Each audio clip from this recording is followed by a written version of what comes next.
My wife created 20 new marriage rules, so I added just one rule that ended her control system collapsed instantly. Update 1. The list was waiting for me on the kitchen counter when I got home from work, typed up, laminated, and placed next to my dinner plate. 20 new marriage rules were written across the top in bold letters. At first I thought it was some kind of joke, but the serious look on her face as she stood, arms crossed by the refrigerator, told me everything I needed to know. "What's this?" I asked, picking up the laminated sheet. "I think our marriage needs more structure," she replied, her tone leaving no room for discussion. "These rules will help us both know where we stand." I scanned through the list, my blood pressure rising with each absurd demand. Rule 1. I needed to share my location at all times. Rule number 4. All purchases over $50 required her approval. Rule number 12. I had to text her hourly updates when I went out with friends. The list went on, each rule more controlling than the last. We've been married for 7 years, but the last 6 months had seen a gradual shift in our relationship. It started with small things, comments about my friends, suggestions about how I should dress, questions about where exactly I'd been during the day, but this was something else entirely. "You can't be serious?" I said, placing the list back on the counter. "I'm completely serious," she replied.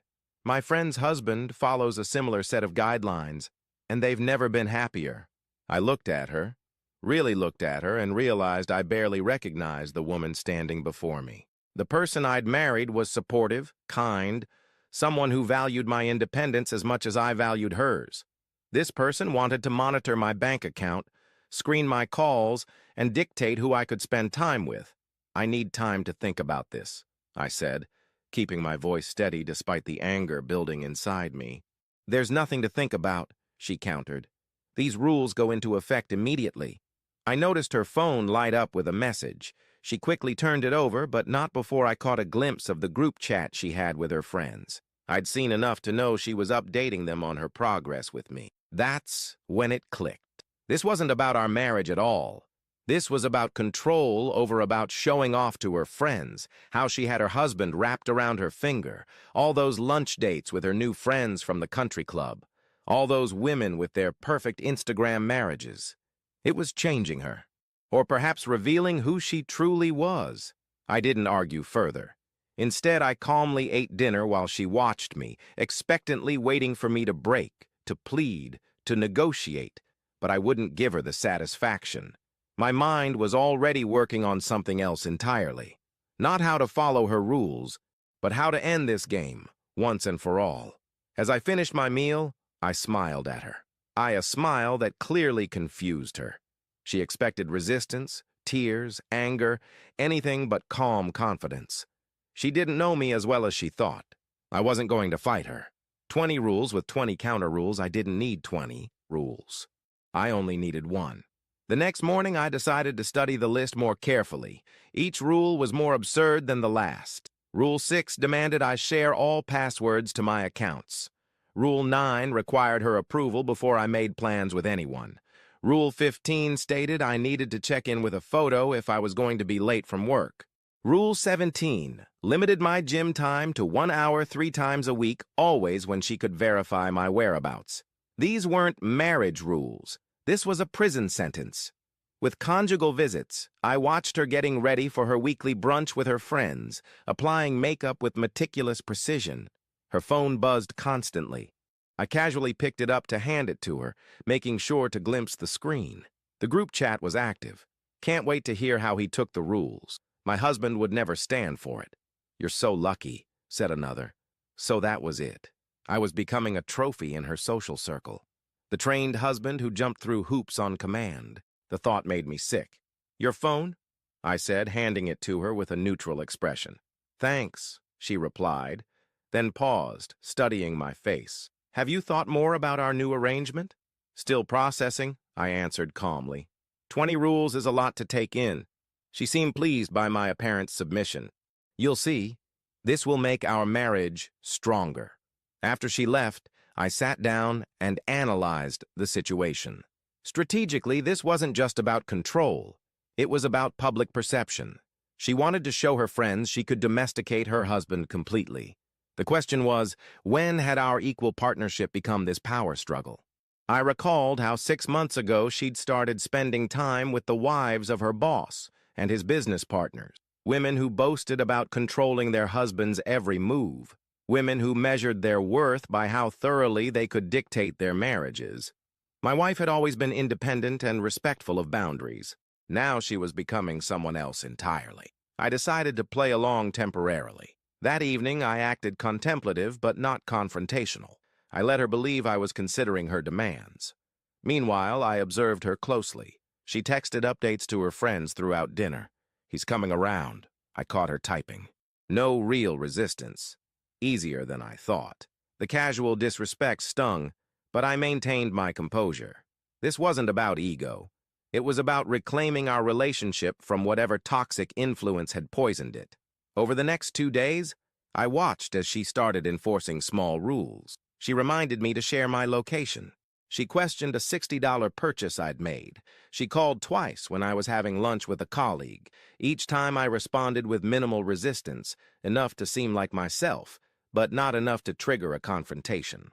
All the while, I was formulating my response.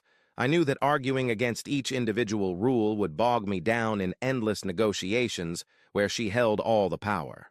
I needed something simpler, something elegant, something that would cut through the entire charade at once. On the third night, as we sat down for din, she placed a rule violation notepad beside my plate, another new addition to track my infractions. "Do you have something to say?" she asked, clearly expecting me to finally break down and beg for compromise. "Actually," I said, meeting her gaze steadily, "I've been thinking about your rules quite a bit, and I've decided to add one of my own." Her eyebrows shot up with surprise, then narrowed into a suspicious glare. "Your rule?" she asked, as if the concept was completely foreign. That wasn't part of the plan. "Every relationship needs balance," I replied calmly, setting down my fork. "You've had time to think about what you want from this marriage. I've had time to consider what I want too." I could see the calculations happening behind her eyes, trying to determine if fighting this would cause a bigger scene than she wanted. After all, her whole strategy depended on maintaining the illusion that I was willingly accepting her control. "Fine," she said, finally, crossing her arms. I took a sip of water, maintaining eye contact for the moment needed to land with proper weight. "My rule is simple. Every rule you create for me applies equally to you. No exceptions."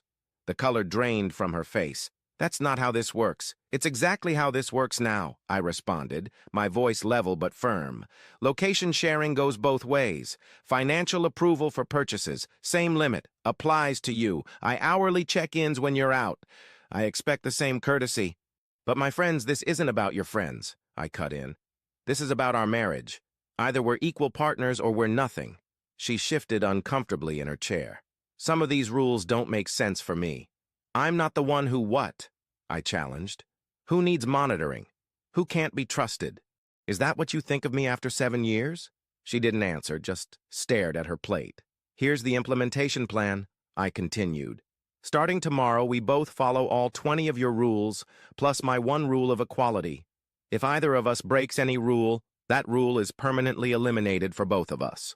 If you refuse to follow your own rules, then the entire system is dissolved immediately." I could see the realization dawning on her face. Her perfect control system was being turned against her. She'd have to live under the same restrictions she designed for me. "This is ridiculous," she finally muttered. "The whole point was to create structure in our relationship." "No," I corrected her. "The point was control, and I'm not going to be controlled." I reached for my phone and opened the location sharing app she'd insisted I install. "Let's start with rule number 1, shall we? I've turned on my permanent location sharing." I slid the phone across the table. "Your turn." She stared at the phone as if it might bite her.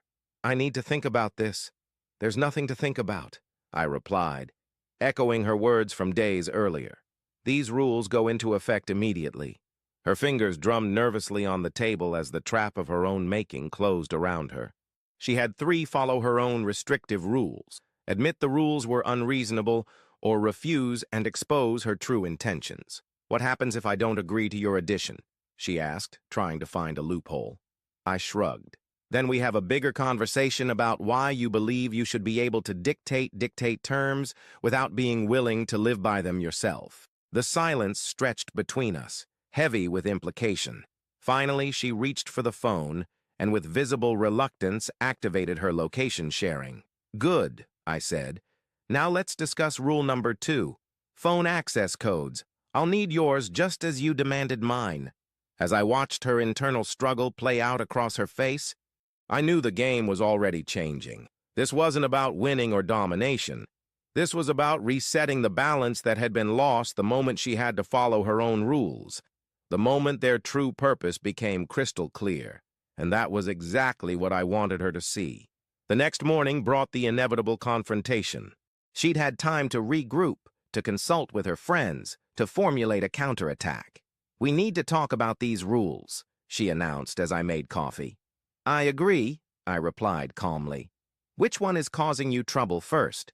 The hourly check-ins? The spending limits? The social media approval process?" she said, her jaw tightening. "This isn't what I intended. You're twisting the purpose." "Am I?" I leaned against the counter. "Let's be honest. These rules weren't created to strengthen our marriage.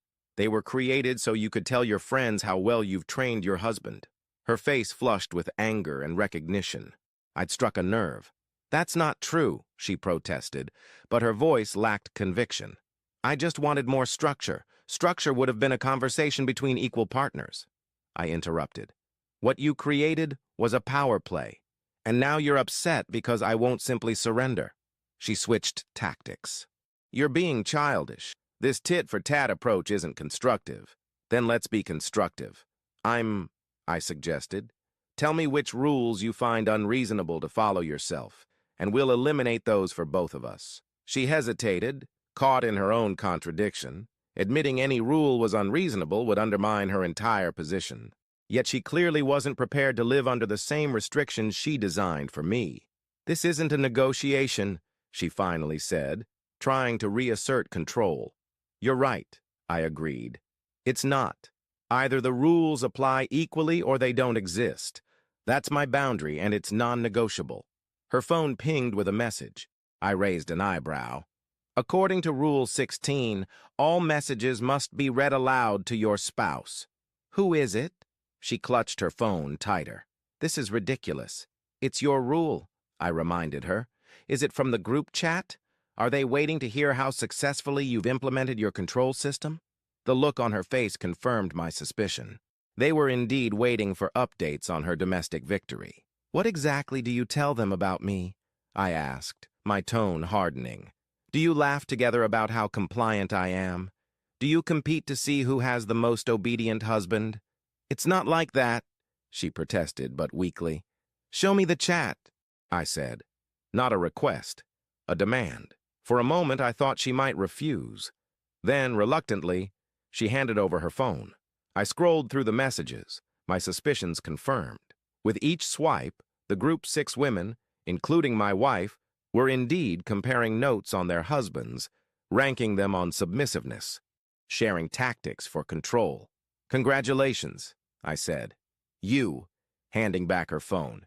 "You're winning the competition for the most controlled husband. Unfortunately for you, I'm withdrawing from the contest." "What does that mean?" she asked, her voice small now. "It means I'm not playing this game. I'm not going to be the subject of your power experiment or the punchline in your group chat. I married a partner, not a warden. I reached for the laminated rule sheet still prominently displayed on the refrigerator and took it down. So here's what happens now. Either we follow each rule equally, or, starting with you sharing your group chat messages in real time, or we tear up this entire system and have a real conversation about our marriage." Her eyes flicked to the rule sheet in my hands, then back to my face, searching for weakness, for an opening to reassert control. She found none. "You wouldn't understand," she tried. "The other wives." "I don't care about the other wives," I cut in. "I care about us. And right now, there is no us. There's just you giving orders and the husband you think you can control." I placed the rule sheet on the counter between us. "Your move." Her strategy shifted over the next few days. cycling through every manipulation tactic in her arsenal. First came anger, accusations that I was being unreasonable, that I didn't trust her, that I was overreacting. When that failed to move me, she switched to tears, sobbing about how she just wanted to feel secure in our marriage. I remained unmoved. Security doesn't come from control, I told her as she dabbed at her eyes. It comes from mutual respect.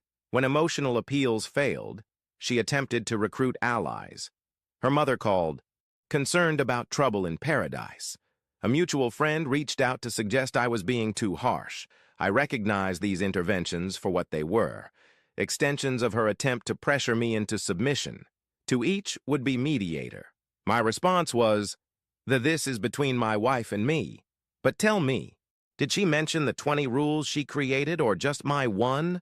The silence that followed was telling every time. By day 5, she attempted a new approach, selective compliance. She agreed to follow some rules while arguing others shouldn't apply to her. I don't need spending limits, she insisted. I'm better with money than you are. That's not what our credit card statements show, I replied calmly. But if the rule is unfair, we can eliminate it entirely for both of us. That wasn't what she wanted either. Each concession undermined the control structure she designed. As predicted, living under her own rules was quickly proving intolerable. The breaking point came on day 7. She'd gone shopping with friends from the Rule Makers Club, without sending the hourly updates her own system demanded. When she returned home laden with bags, I was waiting. That's 7 rule violations in one afternoon, I noted, scrolling through my phone. No location updates, no hourly check-ins, no spending approvals, no social activity verification. I was busy, she snapped. You know who I was with. That excuse wouldn't work for me under your system, I pointed out. So it doesn't work for you either. She dropped the bags by the door. What do you want from me? To admit this isn't working? Fine, it's not working, she said. That's progress, I acknowledged. But I want more than that. I want you to understand why it's not working. These rules were never about strengthening our marriage. They were about control and impressing your friends. That's not fair, she protested, but weakly. Let's be honest for once, I pressed. Would you have created these rules if you weren't trying to compete with your friends, if they weren't comparing notes on how to control their husbands? Her silence was answer enough. Here's what bothers me most, I continued. Not that you tried to control me, but that you thought I wouldn't notice, that you believed I'd just accept being turned into a project you could brag about to your friends. She sank into a chair, the facade finally crumbling. They make it seem so easy. Their husbands just comply. Then their husbands have given up, I said. Or their wives aren't being honest about how those dynamics really work. Either way, that's not the marriage I want. For the first time since this began, I saw genuine emotion on her face. Not the calculated tears from earlier, but real vulnerability. What happens now? She asked quietly.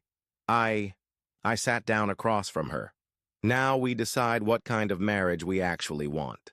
One where we're partners, or one where we're constantly fighting for control. I don't want to fight anymore, she admitted. Neither do I agreed. But I won't be controlled. Not by you, not by anyone. She nodded slowly, and in that moment I knew a fundamental shift had occurred. The power game was ending, not because I had won, but because I had refused to play on her terms. What about the rules? She asked. I reached for the laminated sheet that had started this whole ordeal. I think we both know what needs to happen to these 2 months have passed since the rule sheet. Way through the paper shredder, the sound of it being torn to pieces marked the beginning of something new between us.